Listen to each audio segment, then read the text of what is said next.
बिस्मिल्लाहिर्रहमानिर्रहीम। आज का टॉपिक हमारा है रेडियो एक्टिविटी।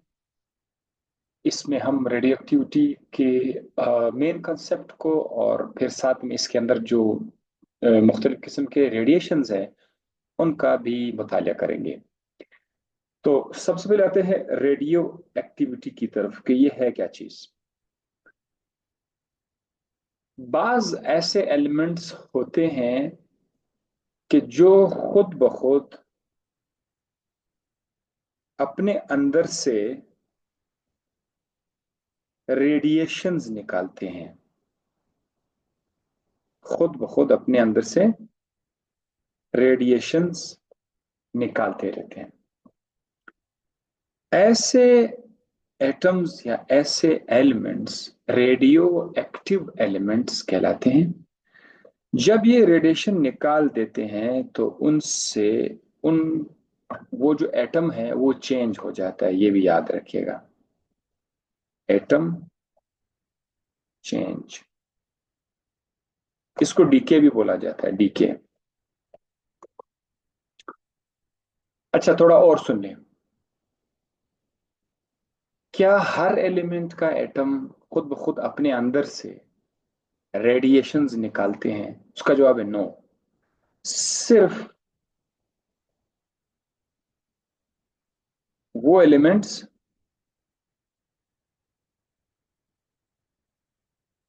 जिनका एटॉमिक नंबर Z 82 से बड़ा हो, ठीक है, यानी जब इसके एलिमेंट्स 80, 40, 50 वाले हों, का एटॉमिक नंबर छोटा हो, तो उनमें ये नहीं होता। अलबत्ता ये 82 के बाद जो है उनमें ये फिर रेडियो एक्टिविटी आ जाती है। ठीक है, कुछ एग्जांपल भी हम आपको बता देंगे। अब जरा देखो, इसका एक छोटा सा डेफिनेशन है। फेनोमेना, फेनोमेना मतलब वो अमल इन विच सर्टन एलिमेंट, जब सर्टन आ गया तो उसका मतलब ये है कि हर एलिमेंट नहीं, कुछ खास एलिमेंट्स होते हैं। सर्टन एलिमेंट्स इमिट, निकाल रहे होते हैं radiations that affect photographic plate. अच्छा, रेडिएशंस नजर तो नहीं आता, तो फिर हमें कैसे पता चला कि ये निकल रहे हैं? तो भाई असल में ये है कि जब आप कोई रेडियो एक्टिव एलिमेंट ले लेते हैं, सपोज यहां से आपने कोई रेडियो एक्टिव एलिमेंट ले लिया है, ये आपका रेडियो एक्टिव एलिमेंट है। सो मैं इसको R लिख लेता हूँ, रेडियो एक्टिव एलिमेंट। उसका एक एटम समझो या एलिमेंट जो भी है, इसे रेज निकल रही है, शुआएं निकल रही है, लेकिन नजर नहीं आ रहा। तो हमने क्या किया, हमने इसके आसपास एक फोटोग्राफिक प्लेट रखा। फोटोग्राफिक प्लेट शीशे का या ग्लास का बना हुआ एक छिलका है। वैसे भी आप लोगों ने ये देखा होगा, कैमरे के ऊपर जो है, पहले जो कैमरे आ रहे थे उसमें हम फोटोग्राफिक प्लेट यूज करते थे तस्वीर खींचने के लिए। तो ये भी एक किस्म का आप समझिए प्लास्टिक नमा या शीशे नमा छिलका है। इसकी खासियत यह है इस छिलके का, इस शीट का, कि जब इसके ऊपर रेस पड़ती है तो ये दागदार हो जाते हैं, काले हो जाते हैं। सो ऐसे जब इनके ऊपर रेडिएशन आता है, अगर यहाँ पर रेडिएशन आ रहा है तो ये जगह ब्लैक हो जाएगा, अगर यहाँ पर रेडिएशन आ रहा है तो ये जगह ब्लैक हो जाएगा। मतलब जहां जहां रेडिएशन हिट करता है वो जगह ब्लैक हो जाता है। तो जो ब्लैक हो जाता है वो आंख से नजर आ जाता है बहरहाल। लिहाजा ये साइंटिस्ट के नाम भी मैं आपको नेक्स्ट पेज बताऊं, उन साइंटिस्ट ने देखा कि यार इन एलिमेंट से कुछ तो निकल रहा है, कि ये फोटोग्राफिक प्लेट को जो स्पॉट कर रहा है तो कुछ तो निकल रहा है, क्योंकि इतना अंदाजा हो गया। अच्छा, जो निकल रहा है उस फिनोमेना का नाम रेडियो एक्टिविटी का नाम दिया, रेडियो एक्टिविटी। मैं यहाँ पर फ्लैश लगा देता हूँ। और जो एलिमेंट्स ऐसा काम करते हैं उनको रेडियो एक्टिव एलिमेंट्स का नाम दिया गया। ठीक है, यहां पर ये अपनी याद रखना है, दैट अफेक्ट फोटोग्राफिक प्लेट। सिर्फ रेडियो एक्टिव एलिमेंट ही फोटोग्राफिक प्लेट को अफेक्ट करते हैं, मुतासिर करते हैं, यानी उसके ऊपर वो कलर ले आते हैं। अच्छा, अब हम आते हैं आपको बताने के लिए कि वो साइंटिस्ट कौन था। सबसे पहले जो साइंटिस्ट था वो था हेनरी बैक्यूरेल। Henry Becquerel. इसने यूरेनियम U92 यूरेनियम 90 जिसका एटॉमिक नंबर 92 है और 235 इसका मास नंबर है, इसको सबसे पहले इन्होंने डिस्कवर किया था, हेनरी बेक्यूरेल ने। ठीक है, यूरेनियम 92 के आसपास फोटोग्राफिक प्लेट रखा और देखा कि वो उसको अफेक्ट कर रहा है। तो ये यहां से सबसे पहले है। उसके बाद मैरी कुरी और पैरी कुरी, ये दो और साइंटिस्ट हैं। इन्होंने क्या किया, इन्होंने पोलोनियम पोलोनियम पोलोनियम और रेडियम, ये दो मजीद रेडियो एक्टिव एलिमेंट्स हैं आपके पीरियोडिक टेबल में। पोलोनियम और रेडियम दोनों का जिक्र मौजूद है, दोनों वहां पर आपको मिलेंगे। सो बहरहाल ये दो भी डिस्कवर हो गए कि जनाब ये भी रेडिएशंस निकालते रहते हैं।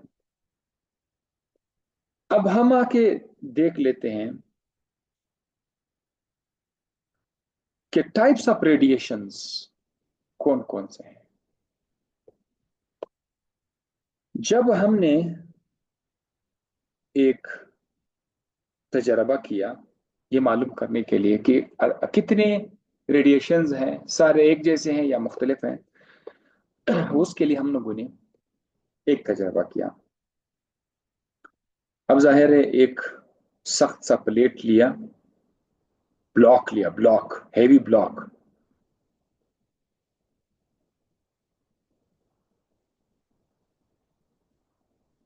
एक हैवी ब्लॉक लिया,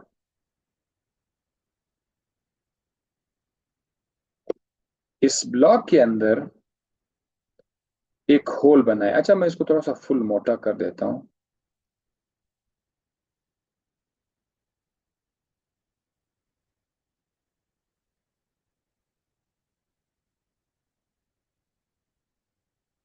ये ब्लॉक है हैवी सा, इसके अंदर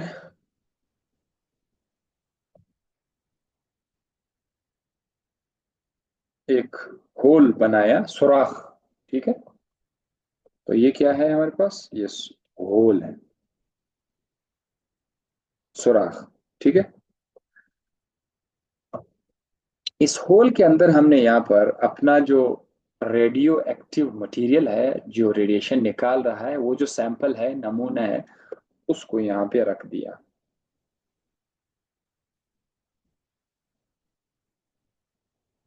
ये हमारा रेडियो एक्टिव सैंपल है, यहाँ पर रख दिया। अब जाहिर है रेडियो एक्टिव सैंपल क्या करेगा, रेज बाहर निकाल देगा। ठीक है, कुछ रेज यूं आ रही होंगी तो कुछ यूं आ रही होंगी, सीधे आ रहे होंगे, टकरा के इस सुराख से बाहर निकल जाएंगे, सीधे आएंगे। ठीक है, सीधे जब आएंगे तो इसके इन इन रेज के सामने हमने क्या किया, हमने इलेक्ट्रिक फील्ड रख दिया। इलेक्ट्रिक फील्ड का जिक्र पहले भी मैं कर चुका हूं, उधर मैग्नेटिक इलेक्ट्रिक फील्ड दोनों था, यहाँ पर सिर्फ इलेक्ट्रिक फील्ड है। तो यहाँ पर हम एक इलेक्ट्रिक फील्ड इनके सामने रख लेते हैं, इनके पेरिफेरी में रख लेते हैं। ठीक है, ये पॉजिटिव प्लेट है और यहाँ पर रख लेते हैं नेगेटिव प्लेट। ठीक है, सो इधर पॉजिटिव प्लस प्लस का निशान लगा लेता हूँ और इधर माइनस माइनस का निशान लगा लेता हूँ। एक माइनस प्लेट है, एक पॉजिटिव प्लेट है। इन दोनों प्लेट्स के बीच में से हमने ये रेडिएशन पास किया, रेडिएशन पास किया और उनके सामने यहाँ पर एक स्क्रीन रख दिया हमने। यहाँ पर एक स्क्रीन हमने रख दिया। ये है आपका फोटोग्राफिक प्लेट, या जिसको आपने फोटोग्राफिक स्क्रीन का नाम दिया हुआ है या कोट किया हुआ है। कोई और स्क्रीन है उसके ऊपर फोटोग्राफिक प्लेट को कोट किया हुआ है। ये इसलिए रखा हुआ है ताकि हमें पता चले कि कहाँ कहाँ पर दाग बन रहे हैं। तो हमने देखा, जरा अब गौर से देखिए, फोटोग्राफिक प्लेट पर एक दाग यहां भी बना था, एक बिल्कुल यहां पर सेंटर में बना था, एक यहां पे बना था, नीचे बना था। तीन जगहों पर ये स्पॉट्स बने थे। इसका मतलब ये है कि ये जो रेडियो एक्टिव रेडिएशंस हैं, ये तीन जगहों पर पड़े थे। तीन जगहों पे पड़े थे, जाहिर है वो नजर आ गए थे हमें, क्यों काले हो गए। सो इससे अंदाजा ये लगाया गया कि ये जो रेडिएशंस है, ये एक तरह की रेडिएशन नहीं है, इसमें तीन तरह की रेडिएशंस है। तीन स्पॉट्स से मतलब ये कि तीन तरह की रेडिएशंस हैं। अब कुछ रेडिएशंस ये हैं कि वो बेंड हो गए थे। क्या हो गए थे? बेंड। बेंड हो गए थे पॉजिटिव प्लेट की तरफ, वो बेंड हो गए थे, पॉजिटिव प्लेट की तरफ बेंड हो गए थे। जो पॉजिटिव प्लेट की तरफ बेंड हो गए थे, वो यहाँ पर, ये इसको मैं ए का नाम देता हूँ, इसको मैं बी का नाम देता हूँ, इसको मैं सी का नाम देता हूँ, वो ए पर जाकर लग गए थे। इससे एक अंदाजा हम कर सकते हैं कि जो पॉजिटिव प्लेट की तरफ झुक गए थे, इसका मतलब यह है कि उन रेस के ऊपर खुद भी कोई ना कोई चार्ज था।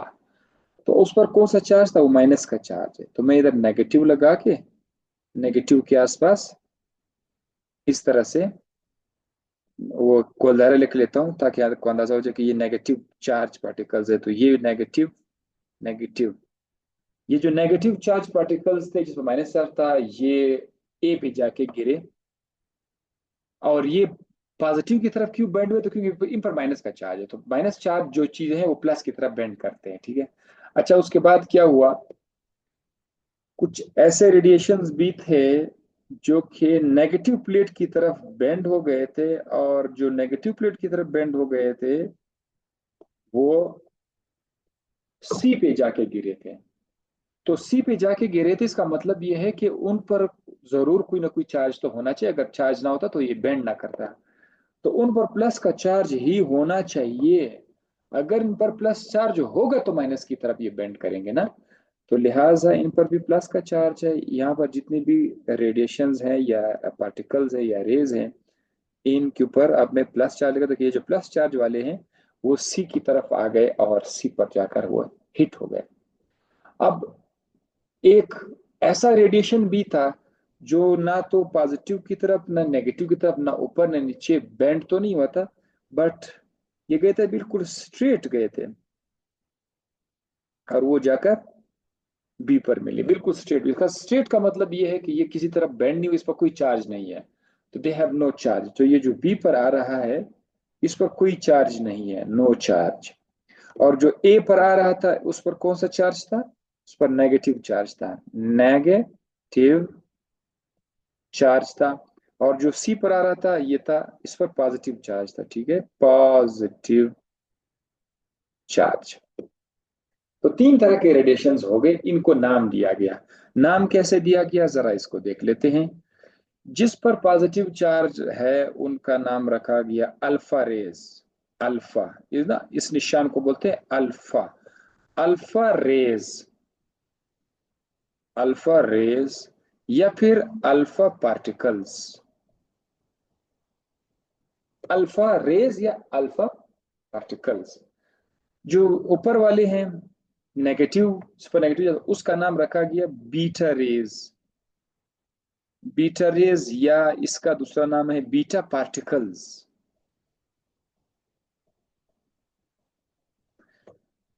और जो दरमियान वाले हैं, इनका नाम रखा गया गामा या गैमा। गामा बोले, गैमा बोले, जो भी है, गामा रेडिएशंस, इसको सिर्फ रेडिएशंस का नाम दिया गया है, या जस्ट गामा रेज का नाम दिया गया है।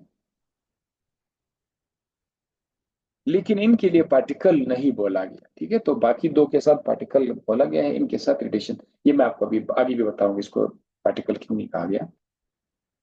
सो ये तीन तरह के रेडिएशन हमारे पास आ गया। अब हम एक एक को पढ़ते हैं और देखते हैं कि होता क्या है। ठीक है, ये है alpha particle, beta particles and gamma radiation. अच्छा, एक बात आपको मैंने बिल्कुल स्टार्ट में बताया था कि जब एक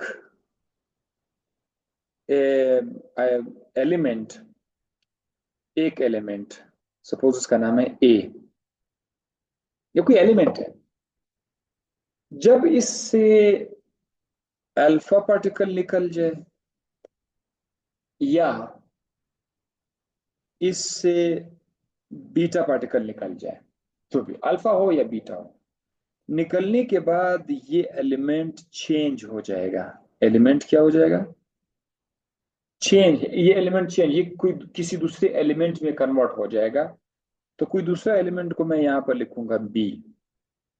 ठीक है, बी मतलब जाहिर है वो चेंज हो जाएगा। अगर किसी एलिमेंट से अल्फा पार्टिकल निकल गया तो फिर वो एलिमेंट चेंज हो जाएगा, उसका नाम कुछ और हो जाएगा।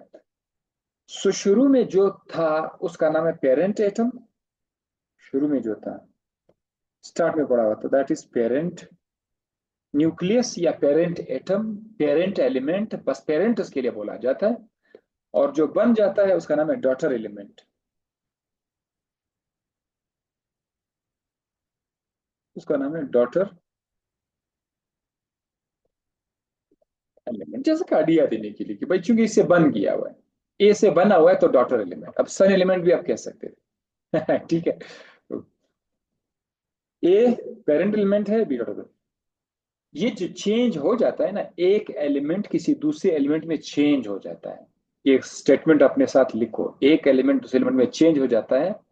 किसकी वजह से? रेडियो एक्टिविटी की वजह से।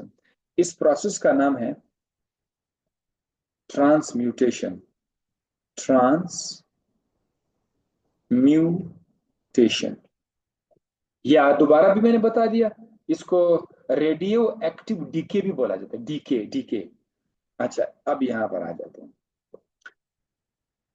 चलो, अल्फा पार्टिकल्स। आपने, आपको पता है अल्फा पार्टिकल्स क्या है? इस पर कौन सा चार्ज है? प्लस का चार्ज है। ये हमारे पास कौन से है? दरअसल हीलियम न्यूक्लियाई है। यानी अगर आपको अल्फा पार्टिकल के बारे में सोचना है कि ये क्या चीज है, तो आप जाओ हीलियम की तरफ। हीलियम ऐसा एलिमेंट है जिसके एक एटम के अंदर सिर्फ दो इलेक्ट्रॉन है। दो इलेक्ट्रॉन है, और उसके न्यूक्लियस के अंदर दो न्यूट्रॉन है और दो प्रोटॉन है। इसका मतलब यह है कि इसका एटॉमिक नंबर Z 2 है और इसका मास नंबर A 4 है। क्यों 4 है? क्योंकि इसमें न्यूट्रॉन्स और प्रोटॉन्स की तादाद दो दो है, तो 4 हो गया। अब ये है हीलियम का न्यूक्लियस। हीलियम रेडियो एक्टिव नहीं है। हीलियम बेचारा तो जस्ट उसका एटॉमिक मास, एटॉमिक नंबर जो है वो 2 है, 2 है उसका। तो अगर इस हीलियम न्यूक्लियस से दो इलेक्ट्रॉन्स निकाल दिए जाएं, तो मैं अभी ये दो इलेक्ट्रॉन निकाल देता हूँ। ये देखो, ये दो इलेक्ट्रॉन निकल गए। दो इलेक्ट्रॉन निकल गए। जब दो इलेक्ट्रॉन निकल गए तो अब सिर्फ न्यूक्लियस बच गया। इसको बोलते हैं हीलियम न्यूक्लियस, हीलियम का न्यूक्लियस। तो इसको लिखते कैसे हैं? He लिखेंगे, हीलियम लिखेंगे, हीलियम लिखेंगे, और उसके ऊपर +2 का चार्ज लिखेंगे, क्योंकि दो इलेक्ट्रॉन जाया हुए थे तो +2 का चार्ज आएगा।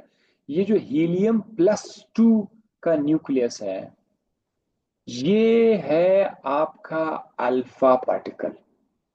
सो अगर आपके जहन में अल्फा पार्टिकल की तस्वीर लाना चाहते हैं, वो एग्जैक्टली exactly क्या है? हीलियम का न्यूक्लियस है जिस पर दो पॉजिटिव चार्ज है। मतलब ये अल्फा पार्टिकल का शक्ल कुछ इस तरह से है। ठीक है, सो अब आपने सिर्फ ये देखना है कि जब भी किसी एलिमेंट से ये अल्फा पार्टिकल निकल जाए तो आपके जहन में फौरन आएगा हीलियम न्यूक्लियस निकल गया। हीलियम। अब ये नहीं सोचा कि हीलियम इसके अंदर क्या करना है, नहीं नहीं, वो अलग बात है। जैसे आपको समझाने के लिए कि अल्फा पार्टिकल लुक्स लाइक, या बिल्कुल ये है हीलियम के न्यूक्लियस की तरफ की तरह है जिस पर +2 का चार्ज है। नहीं, यस एग्जैक्टली ऐसा ही है। अब अब जब ये हीलियम न्यूक्लियस निकल जाएगा, जाहिर है किसी एलिमेंट से मास निकल रहा है। हीलियम का मास कितना है, He+2 का मास कितना है, 4 है।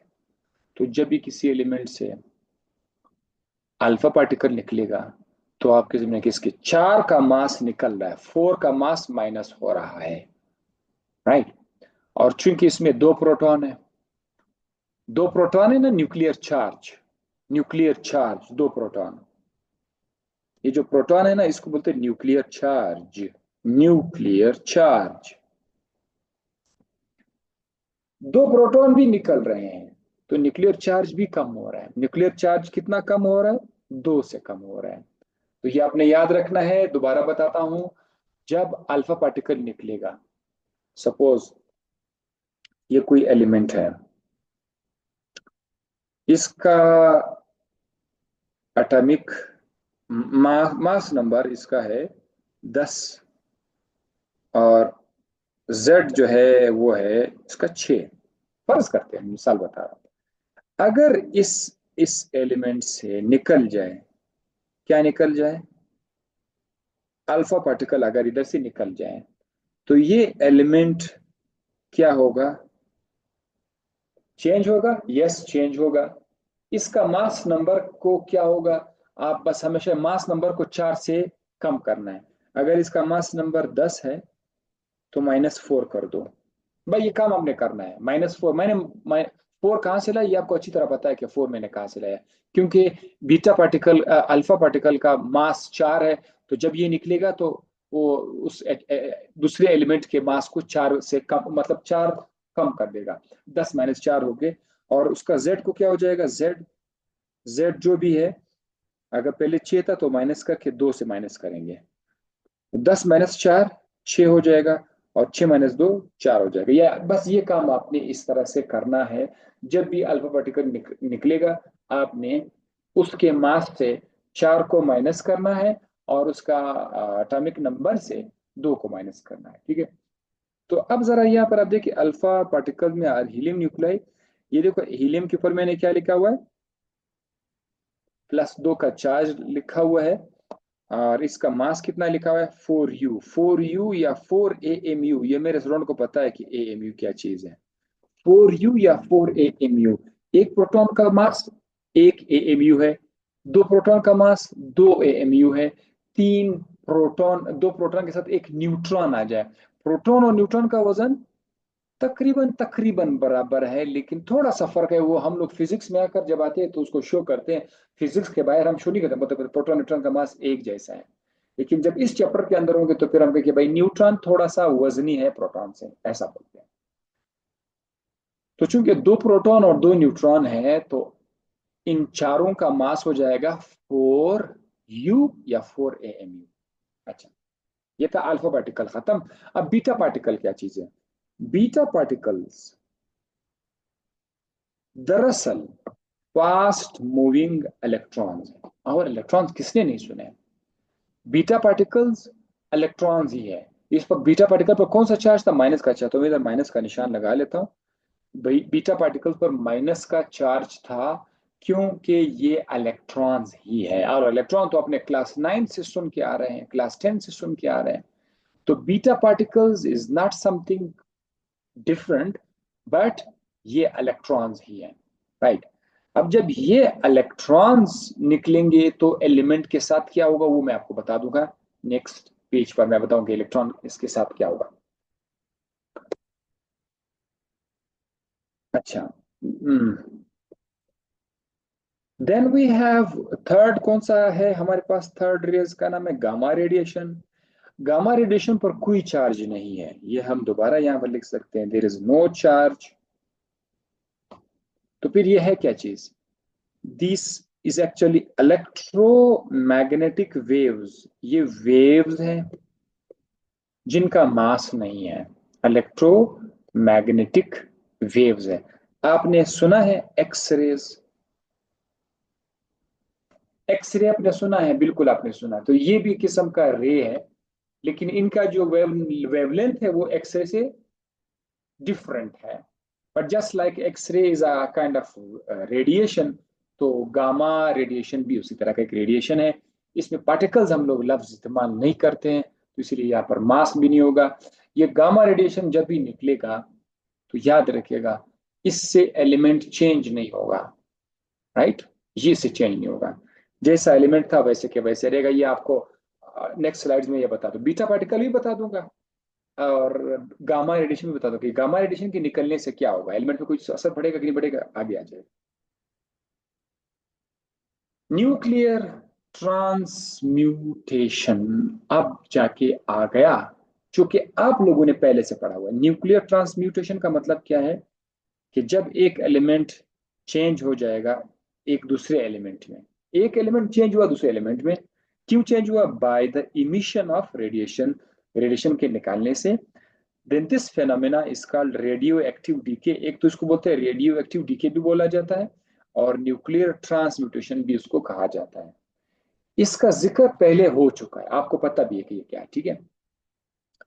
इसमें से जो एलिमेंट, शुरू में जो एलिमेंट था उसका नाम था ए, और जब ये एलिमेंट या तो अल्फा पार्टिकल निकाल दे या बीटा पार्टिकल निकाल दे, तो जो भी एलिमेंट बन जाएगा बाद में, इस एलिमेंट का नाम रखा जाएगा डॉटर एलिमेंट का नाम रखा जाएगा, ठीक है। ये भी ऑलरेडी हो चुका है अल्हम्दुलिल्लाह से।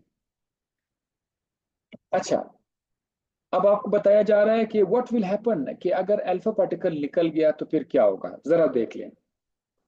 ये हमारे पास एक एलिमेंट है, इसको बोलते हैं daughter element. Daughter element, daughter element का जो भी एलिमेंट होगा उसका मास नंबर तो होगा, हाँ बिल्कुल होगा। तो उसका मास नंबर हम लोग यहाँ पे लिख लेते हैं ए, और यहाँ पर जेड लिख देते हैं। अच्छा, बाज कभी कभी ये ए को उसके राइट पे लिख देते हैं, ठीक है, टॉप राइट पे लिखते हैं, कोई बात नहीं। अब मैं यहाँ पर आपको बता रहा हूँ, एटॉमिक नंबर नीचे लिखा हुआ है जेड, मास नंबर ऊपर लिखा हुआ है ए। ये एक एक डॉटर एलिमेंट है, एक्स कोई भी हो सकता है। जब इससे अल्फा पार्टिकल निकलेगा, जब इससे अल्फा पार्टिकल निकलेगा, तो अल्फा पार्टिकल देखो मैंने यहाँ पे लिखा हुआ है ऑलरेडी, ये देखो हीलियम 2 4, हीलियम के नीचे 2 है ऊपर 4 है, दरअसल ये अल्फा पार्टिकल है। तो अब आपके ज़हन आ जाए कि ये हीलियम कहाँ से आया, तो ये असल में अल्फा पार्टिकल है। जब ऐसा हो जाएगा तो ये जो एक्स है, एक्स चेंज हो जाएगा एक दूसरे एलिमेंट में, जिसको हम लोग नाम देंगे वाई, ठीक है। ये एलिमेंट चेंज हुआ, इसका मास नंबर अगर आप देखिए, मास नंबर को क्या हुआ, A-4, जितना मास है उससे 4 माइनस किया, और एटॉमिक नंबर क्या है, जितना एटॉमिक नंबर Z है उससे 2 को माइनस करना है। ये काम आप लोगों ने करना होगा, ठीक है। आगे एग्जांपल भी आ जाएंगे, जब भी आपके सामने कोई एलिमेंट आएगा उसने अल्फा पार्टिकल निकाला, तो बस आपने उसका एटॉमिक नंबर को 2 से कम करना है, और मास नंबर को 4 से कम करना है, राइट। सो ये जो नया एलिमेंट वाई हमारे पास आ गया, इसको नाम देंगे डॉटर एलिमेंट, डॉटर एलिमेंट। इस पूरे प्रोसेस को क्या नाम देंगे हम लोग, पूरे प्रोसेस को ट्रांसम्यूटेशन का नाम देंगे, ट्रांसम्यूटेशन का नाम देंगे, या फिर इसको रेडियो एक्टिव डीके का नाम देंगे, रेडियो एक्टिव डीके का नाम इसको दे देंगे। अच्छा, अब हम आते हैं ये अल्फा पार्टिकल के निकलने से जो चेंज आते हैं वो आपको दिखा रहे हैं। यूरेनियम न्यूक्लियस का नाम किसने नहीं सुना, यूरेनियम 238, यूरेनियम 238, ये एक यूरेनियम का एलिमेंट है। अब जरा देखो, ऊपर मैंने यूरेनियम का न्यूक्लियस भी लिखा हुआ है कि यूरेनियम के अंदर जो प्रोटॉन है ना, प्रोटॉन, वो 92 प्रोटॉन है, 92 प्रोटॉन्स हैं, और उसके अंदर जो न्यूट्रॉन्स हैं वो 146 न्यूट्रॉन्स हैं। अगर आप इन दोनों को आपस में प्लस करोगे तो उनसे 238, 238 बन जाएगा, ठीक है। जब इस यूरेनियम से एक अल्फा पार्टिकल निकलेगा, ठीक है, जब इस यूरेनियम से एक अल्फा पार्टिकल निकलेगा, तो ये बन जाएगा किस चीज में, एक नए एलिमेंट में, थोरियम में। थोरियम जरा देखो, TH से इसको लिखा जाता है, थोरियम। इसका एटॉमिक नंबर कितना है, 90 है, और इसका मास नंबर कितना है, 234 है। क्यों? क्योंकि आपने 238 मास से 4 को माइनस करना है, तो ये 234 बनेगा। और 92 जो कि प्रोटॉन की तादाद है, उससे आपने 2 निकालना है, तो उससे 90 बन जाएगा। ये ऑलरेडी हम बता चुके हैं। तो एक नया एलिमेंट बना थोरियम, जिसका मास 234 है और एटॉमिक नंबर 90 है।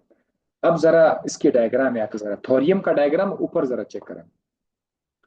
थोरियम में प्रोटॉन न्यूट्रॉन्स की तादाद 144 हो गया, और न्यूट्रॉन्स की तादाद 90 हो गया। अब आप जरा देखिए, न्यूट्रॉन्स 92 से 90 हो गए, यानी सिर्फ 2 प्रोटॉन्स निकले हुए हैं। कितने प्रोटॉन निकले हुए हैं, 2 प्रोटॉन्स निकल गए। अच्छा, न्यूट्रॉन्स 146 था, 146 था, अब ये 144 हो गया, यानी 2 न्यूट्रॉन भी निकले। तो 2 प्रोटॉन और 2 न्यूट्रॉन निकले हुए हैं। असल में यही 2 प्रोटॉन और 2 न्यूट्रॉन हमारे पास हीलियम का न्यूक्लियस बना लेता है। तो ये देखो, अल्फा हीलियम का जो न्यूक्लियस है, उसको हम लोग क्या नाम देते हैं, अल्फा पार्टिकल का नाम देते हैं। तो बस इस तरह से अल्फा पार्टिकल निकलेगा, एक एलिमेंट दूसरे एलिमेंट में चेंज हो जाएगा। तो मैं प्लस का निशान लगाऊंगा, ठीक है। यूरेनियम 238, 92 चेंज हो गया। Thorium 23490 plus alpha particle He42, इस तरह से लिखेंगे। अगर आपको ये पसंद नहीं है, तो आप इसकी जगह जस्ट ये भी लिख सकते हैं, अल्फा पार्टिकल। कोई बात नहीं, लेकिन वो अच्छा है। हीलियम लिखोगे तो पता चल और भी अच्छा है, ठीक है, कि यार ये ऐसे में हीलियम है। अच्छा, एक और एग्जांपल भी है हमारे पास, रेडियम और रेडॉन का है। रेडियम में 28 88 प्रोटॉन्स है। एक 88 से आपको अंदाजा हो जाएगा कि 88 प्रोटॉन्स है। आप इसका डायग्राम लिख भी सकते हैं कि रेडियम के अंदर प्रोटॉन्स जो है वो 88 है। और इसका मास नंबर कितना है, 226 है। मास नंबर इसका 226 है। तो 226 से कैसे अंदाजा करोगे कि इसमें न्यूट्रॉन्स कितने हैं? बात बहुत सिंपल है। आपको पता है mass number is a combination of proton and neutron. तो कोई बात नहीं है, आप 226 से प्रोटॉन की तादाद माइनस करो, 88 माइनस कर दो, तो जो आंसर आ जाएगा वो न्यूट्रॉन्स की तादाद होगी। ठीक है। सो अगर आप ऐसा कर लोगे, तो आपको न्यूट्रॉन्स की तादाद आ जाएगी। मैंने लिखा नहीं है, आप लोग खुद लिख सकते हैं। चलिए जी, अब ये देखो, रेडियम से एक अल्फा पार्टिकल हम लोग निकाल देते हैं, हीलियम 24, ये हम लोग निकाल देते हैं। तो जो नया एलिमेंट बनेगा उसका नाम है रेडॉन। अब रेडॉन को 226 से उसका मास कितना हुआ, 222 हुआ। ये आप लोग खुद ही कर सकते हो कि ये 226 से इसका मास नंबर 222 क्यों हुआ, और मास एटॉमिक नंबर जो है इसका 88 से 86 क्यों हुआ, ये भी आप लोग खुद से पता लगा सकते हैं। ठीक है। तो ये भी एक और एग्जांपल था इसका, अल्फा पार्टिकल का, या अल्फा रेस का, या अल्फा रेडिएशंस का एक और एग्जांपल था। Radium converting into radon, radium converting into radon. अब आते हैं बीटा पार्टिकल के। जब बीटा पार्टिकल निकलेगा तो उससे क्या होगा, इस पर जरा गौर करें। बीटा पार्टिकल के निकलने से मास नंबर सेम रहेगा, मास नंबर को कुछ नहीं होगा। अलबत्ता चार्ज इंक्रीज हो जाएगा बाय 1। चार्ज नंबर यानी जेड, जेड जो है ये इंक्रीज हो जाएगा बाय 1। बस ये अपने लिए लिखना है। इसकी वजह मैं आपको बताऊंगा कि क्या क्या रीजन है। पहले इधर देखें, ये हमारे पास एक एलिमेंट है एक्स, आप उसको डॉटर एलिमेंट कह सकते हैं। उसका एटॉमिक मास भी है, और मास नंबर भी है, और एटॉमिक नंबर भी है। जब इस एलिमेंट से बीटा पार्टिकल निकल जाए, बीटा पार्टिकल जब निकल जाए, तो उससे इस एलिमेंट का मास बिल्कुल चेंज नहीं होगा। वो देखो ए ए ही रहेगा। अलबत्ता उसका जो एटॉमिक नंबर है Z वो -1 लिखा जाएगा, क्योंकि यहां से एक इलेक्ट्रॉन निकल रहा है। ये जो इलेक्ट्रॉन है इसके ऊपर एक जीरो लगाया जाता है और यहाँ पर -1 लिखा जाता है। -1 का मतलब क्या है? -1 का मतलब ये है कि इस पर नेगेटिव चार्ज है, इलेक्ट्रॉन पर नेगेटिव चार्ज है ना, -1। तो हम लोग उसको -1 जस्ट लिखते हैं, नेगेटिव चार्ज ऑफ -1। एक इलेक्ट्रॉन है तो चार्ज रखता है तो -1 लिखते हैं। ऊपर जो जीरो लिखा होता है कि इसका मास mass vary very very less होता है। वेरी वेरी लेस, बहुत लेस लेस को हम लोग कंसिडर करते हैं कि इसका मास बिल्कुल ना होने के बराबर है, तो इधर हम लोग जीरो लिखते हैं। ये इलेक्ट्रॉन की निशानी, ठीक है। अच्छा, अब हम आपको बताते हैं कि ये इलेक्ट्रॉन कहां से आया। अल्फा पार्टिकल तो पूरा समझ आ गया, अल्फा पार्टिकल तो पूरा समझ आ गया कि भाई न्यूक्लियस से प्रोटॉन और न्यूट्रॉन निकल रहे थे। ये इलेक्ट्रॉन कहां से निकल रहा है, किधर से निकल रहा है? आप जरा सोचिए, वीडियो पॉज कर जरा सोचिए, ये इलेक्ट्रॉन कहां से निकलेगा। हर एलिमेंट के अंदर अपने इलेक्ट्रॉन्स है, न्यूक्लियस के अंदर जरा देखिए। ये उसका न्यूक्लियस है और न्यूक्लियस के आसपास इलेक्ट्रॉन्स हैं, घूम रहे हैं,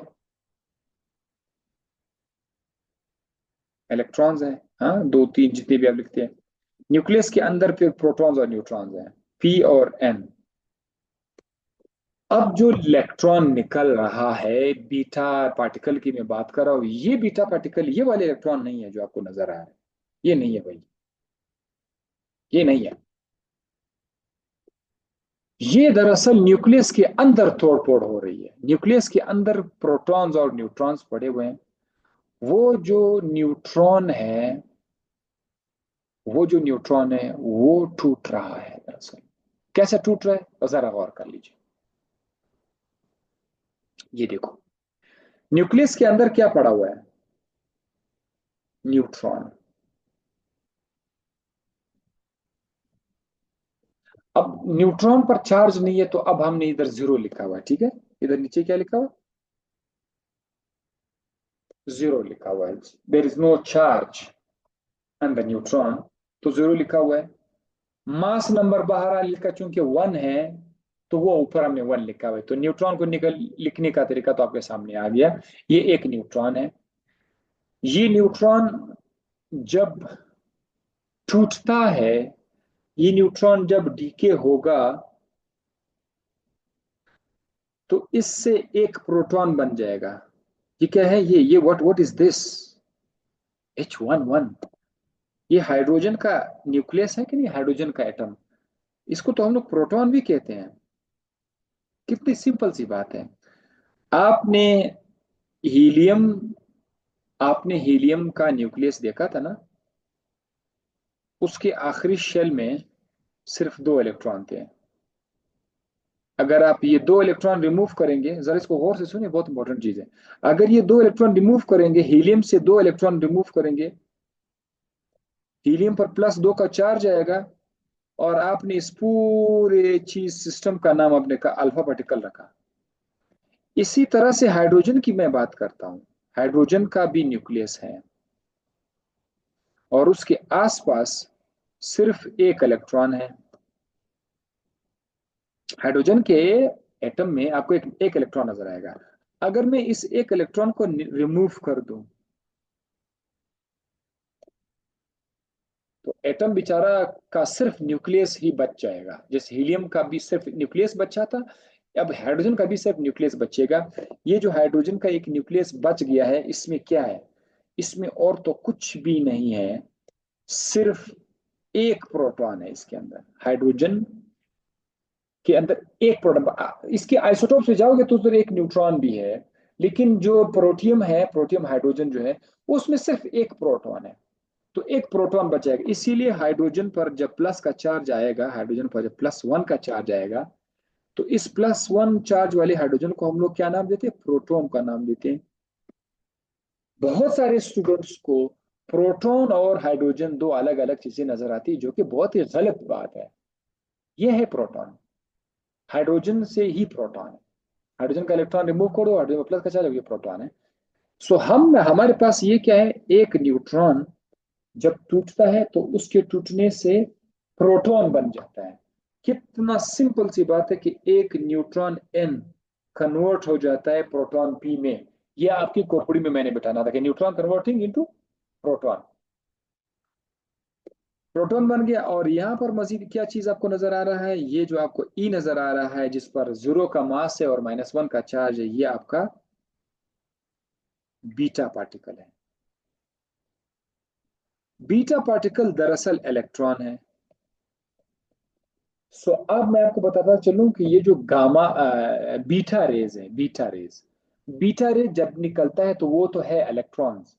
अब वो कौन सा इलेक्ट्रॉन है, वो इलेक्ट्रॉन है जो न्यूट्रॉन के डीके से निकल जाते हैं। सो ये वो आसपास जो घूम रहे हैं वो इलेक्ट्रॉन नहीं है। ठीक है। सो अब हमारे जहन में क्या आइडिया आ गया कि जब भी बीटा पार्टिकल निकलेगा, जब भी बीटा पार्टिकल निकलेगा, बीटा पार्टिकल के निकलने का मतलब ये है कि एक न्यूट्रॉन जो पहले से मौजूद था वो न्यूट्रॉन प्रोटॉन में कन्वर्ट हो जाएगा। बस ये आपने याद रखना। जब भी हमारे सामने कोई प्रोसेस आ जाए कि भाई बीटा पार्टिकल निकल गया, तो उसमें हम क्या एक्सपेक्ट करेंगे कि उसका न्यूट्रॉन प्रोटॉन में कन्वर्ट हो गया होगा। तो न्यूट्रॉन प्रोटॉन में कन्वर्ट हुआ, मास पे इसीलिए असर नहीं हुआ क्योंकि एक न्यूट्रॉन था, उसका जो मास था, अब ये प्रोटॉन बना, तो प्रोटॉन और न्यूट्रॉन का मास तो बराबर है। इसीलिए हम उसको छेड़ते नहीं कि मास को कुछ नहीं होगा, मास को कुछ नहीं होगा। हाँ, एटॉमिक नंबर जरूर चेंज होगा क्योंकि न्यूट्रॉन्स, एक न्यूट्रॉन प्रोटॉन में कन्वर्ट हो गया तो एक एक्स्ट्रा प्रोटॉन आ गया, एक्स्ट्रा प्रोटॉन से एक चार्ज आ गया, इसीलिए चार्ज नंबर इंक्रीज होगा। जरा आप देखिए, हमारे पास एक एलिमेंट है TH234 90। सही है। इसमें मैं,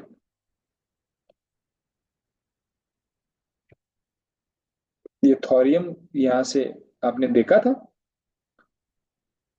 सो यहाँ पर हमारे पास एक एलिमेंट है, उसका नाम है थोरियम 9234। ये कोई और एलिमेंट है। इस एलिमेंट से हम लोगों ने सिर्फ क्या निकालना है, बीटा पार्टिकल निकालना है। बीटा पार्टिकल जब आप निकालेंगे, जरा जरा गौर कर लें,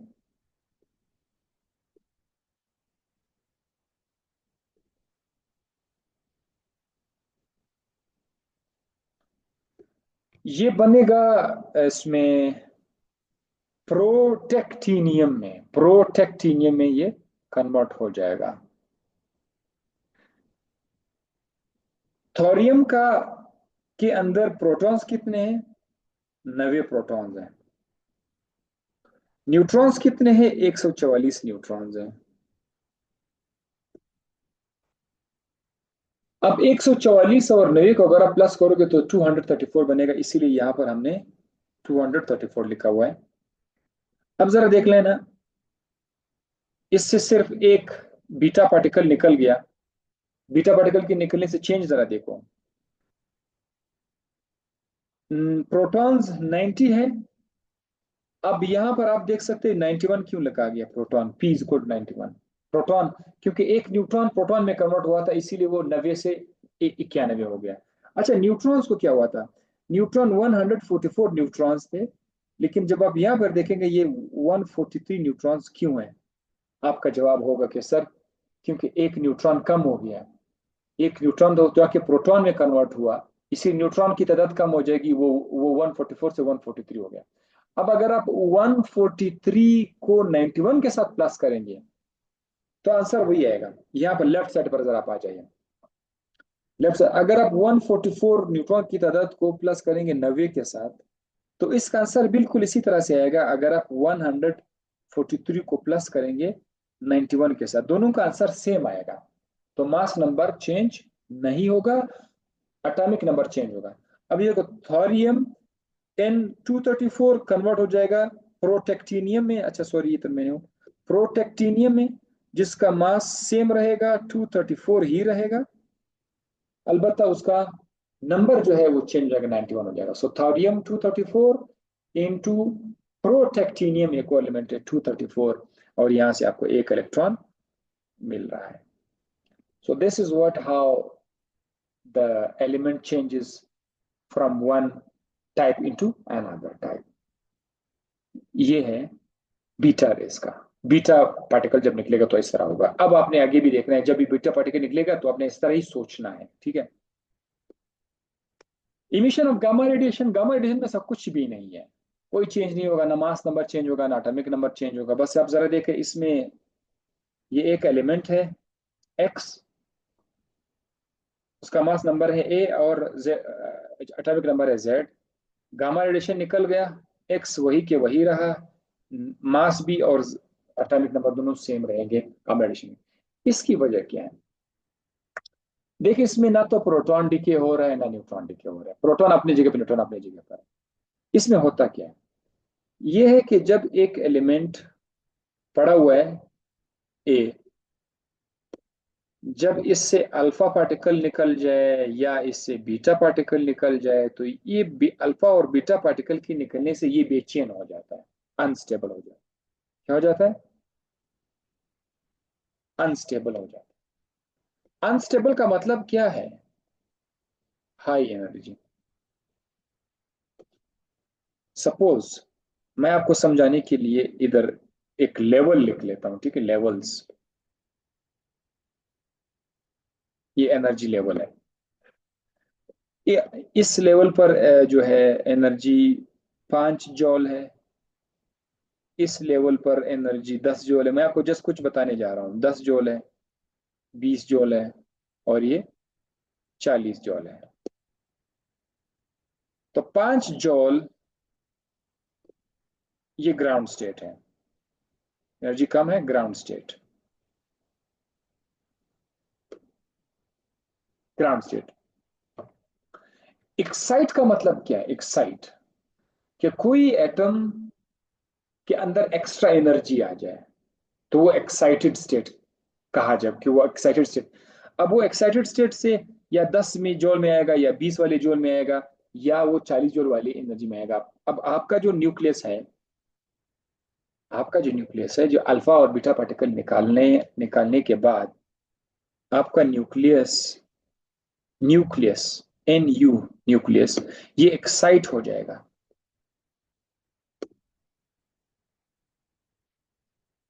इधर आएगा। न्यूक्लियस बिल्कुल अपनी हालत में है, खाली इतना हुआ कि ये एक्साइट हुआ, इसने अपना जो ग्राउंड स्टेट वाली एनर्जी थी 5 जूल से ये 40 जूल पे चला गया। मैं आपको जस्ट मिसाल बता रहा हूँ, वैल्यूज अपने से मैंने लिखे हुए हैं। एक्साइटेड हो गया न्यूक्लियस। तो जो न्यूक्लियस एक्साइटेड हो जाएगा उसके ऊपर हम लोग स्टार लिखेंगे कि भाई इसकी एनर्जी बहुत ज्यादा हो गई, एक्साइटेड हो गया। क्यों एक्साइट हो गया? अक्सर तो अल्फा और बीटा पार्टिकल के निकलने से जिसमें ये बेचैनी आ जाती है। तो इसीलिए हम एक्स के ऊपर मैंने यहाँ पर स्टार लिखा हुआ है। ये एक्साइटेड न्यूक्लियस है, this is excited nucleus. Excited nucleus हमेशा उसी जगह पे पड़ा नहीं रहेगा, ये वापस नीचे आएगा, वापस अपनी हालत में आएगा। तो यहां पर उसकी एनर्जी कितनी थी? 5 जूल थी। जब ये यहां पर आया तो उसकी एनर्जी कितनी है? 40 जूल। एक्स्ट्रा कितनी एनर्जी आ गई? 35 जूल। तो ये न्यूक्लियस ने वापस आना है अपने ग्राउंड स्टेट की तरफ, वापस अपने ग्राउंड स्टेट की तरफ आ सकते हैं न्यूक्लियस। जब न्यूक्लियस वापस अपने ग्राउंड स्टेट पर आ जाएगा, न्यूक्लियस एन यू, तो ये वो एनर्जी जो उसको मिली थी वो एनर्जी अब्सॉर्ब रिलीज कर देगा। वो एनर्जी जब रिलीज करेगा तो वो एनर्जी जो है हमें गामा रेज की शक्ल में हमें नजर आएगी, जो मैंने आपके लिए लिखा हुआ है। So that is why gamma rays is just a radiation, इस पार्टिकल्स नहीं है। या कोई प्रोटॉन को चेंज करे या न्यूट्रॉन्स की को तादाद को कम या ज्यादा करे, ऐसा कुछ नहीं है। So just a gamma radiation. बाकी आपको बता दें, emission of alpha and beta particle rays causes excitation of the nucleus. Nucleus excite हो जाएगा। अच्छा, उसके बाद आप अपने इंग्लिश में लिखो, when the excited nucleus when the excited nucleus comes back comes back to its ground level, then it releases the energy, and that release energy is called gamma radiation.